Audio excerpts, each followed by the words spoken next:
Hello friends, welcome back to my channel.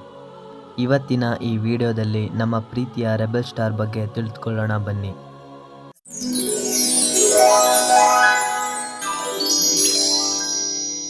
ಸ್ನೇಹಿತರೆ, ಅಂಬರೀಷ್ ಅವರ ಪೂರ್ಣ ಹೆಸರು ಅಮರ್ನಾಥ್. ಇವರು ಭಾರತೀಯ ಚಿತ್ರರಂಗದ ನಟರು ಹಾಗೂ ರಾಜಕಾರಣಿಯೂ ಹೌದು. ಇವರು ಜನಿಸಿದ್ದು 29 ಮೇ 1952 ಮಂಡ್ಯ ಜಿಲ್ಲೆಯ ದೊಡ್ಡರಸೀಕೆರೆ ಗ್ರಾಮದಲ್ಲಿ.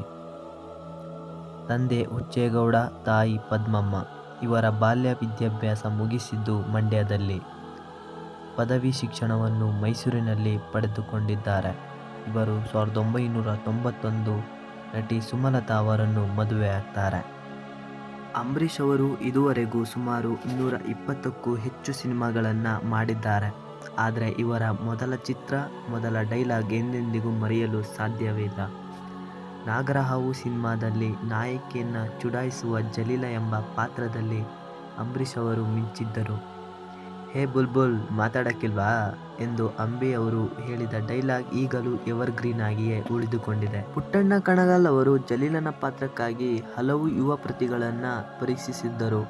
ಇದರಲ್ಲಿ ಸೂಪರ್ ಸ್ಟಾರ್ ರಜನಿಕಾಂತ್ ಕೂಡ ಒಬ್ಬರು. ಆದರೆ ಯಾರೊಬ್ಬರು ಈ ಕ್ಯಾರೆಕ್ಟರ್ಗೆ ಸೂಟೇ ಆಗ್ತಾ ಇರಲಿಲ್ಲ.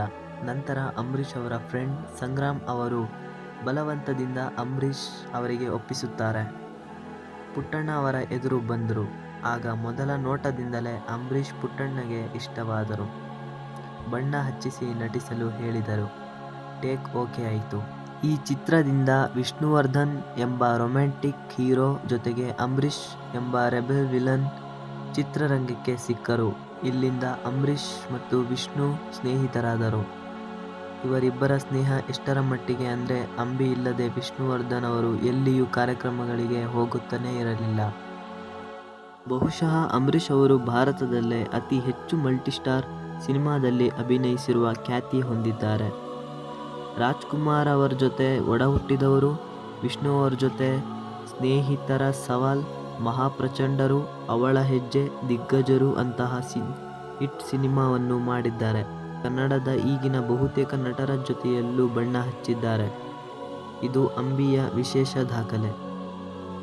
ಕನ್ನಡ ಸಿನಿಮಾ ರಂಗದಲ್ಲಿ ವಿವಿಧ ಪಾತ್ರಗಳಲ್ಲಿ ನಟಿಸಿ ಸಾಧನೆ ಮಾಡಿರುವ ಅಂಬರೀಷ್ ಅವರು 2013ರಲ್ಲಿ ಕರ್ನಾಟಕ ವಿಶ್ವವಿದ್ಯಾಲಯ ಧಾರವಾಡ ಗೌರವ ಡಾಕ್ಟರೇಟ್ ನೀಡಿ ಗೌರವಿಸಿದೆ. 1982ರಲ್ಲಿ ಅತ್ಯುತ್ತಮ ನಟ ರಾಜ್ಯ ಪ್ರಶಸ್ತಿ, ಮಸಣದ ಹೂವು ಚಿತ್ರಕ್ಕಾಗಿ ಅತ್ಯುತ್ತಮ ಸಹಾಯ ನಟ ರಾಜ್ಯ ಪ್ರಶಸ್ತಿ, ಒಲವಿನ ಉಡುಗೊರೆ ಚಿತ್ರದ ಅಭಿನಯಕ್ಕಾಗಿ ಫಿಲ್ಮ್ಫೇರ್ ಪ್ರಶಸ್ತಿ, 2005ರಲ್ಲಿ ಆಂಧ್ರ ಪ್ರದೇಶದ NTR ನ್ಯಾಷನಲ್ ಪ್ರಶಸ್ತಿ, 2009ರಲ್ಲಿ ಆಂಧ್ರ ಸರ್ಕಾರದಿಂದ ನಂದಿ ಪ್ರಶಸ್ತಿ ದಂತೆ ಹಲವು ಪ್ರಶಸ್ತಿ ಪಡೆದುಕೊಂಡಿದ್ದಾರೆ. ಅಂಬರೀಷ್ ಅವರ ಕೊನೆಯ ಸಿನಿಮಾ ಅಂಬಿ ನಿಂಗ್ ವಯಸ್ಸಾಯ್ತು. ಸುದೀಪ್ ಅವ್ರ ಜೊತೆ ಅಭಿನಯಿಸಿದ್ದ ಈ ಸಿನಿಮಾವೇ ಕೊನೆಯ ಚಿತ್ರವಾಯಿತು. ಅಂಬರೀಷ್ ಅವರ ಶ್ವಾಸಕೋಶ ಸೋಂಕು ಬಹುವಾಗಿ ಕಾಡಿತ್ತು. ಇದಕ್ಕೆ ಸಿಂಗಪುರ್ನಲ್ಲಿ ಚಿಕಿತ್ಸೆ ಕೂಡ ಪಡೆದಿದ್ದರು.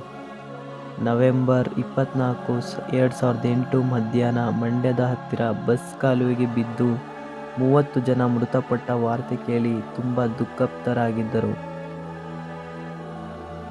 ಅದೇ ದಿನ ರಾತ್ರಿ ಸುಮಾರು 10 ಗಂಟೆಗೆ ತೀವ್ರ ಹೃದಯಾಘಾತದಿಂದ ವಿಕ್ರಮ್ ಆಸ್ಪತ್ರೆಗೆ ಕೊಂಡೊಯ್ಯುವಾಗ ಕೊನೆಯ ಉಸಿರೆಳೆದರು. ಇವರ ಸಮಾಧಿಯನ್ನು ಕಂಠೀರವ ಸ್ಟುಡಿಯೋದಲ್ಲಿ ಮಾಡಿದ ಸರ್ಕಾರ ಸ್ಮಾರಕ ನಿರ್ಮಿಸಲು ತೀರ್ಮಾನಿಸಿತು. ವಿಡಿಯೋ ಇಷ್ಟ ಆಗಿದ್ರೆ ಸಬ್ಸ್ಕ್ರೈಬ್ ಮಾಡೋದನ್ನು ಮಾತ್ರ ಮರೆಯಬೇಡಿ. ಓಕೆ ಫ್ರೆಂಡ್ಸ್, ನೆಕ್ಸ್ಟ್ ಮುಂದಿನ ವಿಡಿಯೋದಲ್ಲಿ ಸಿಗೋಣ. ಅಲ್ಲಿ ತನಕ ಬಾಯ್ ಬಾಯ್.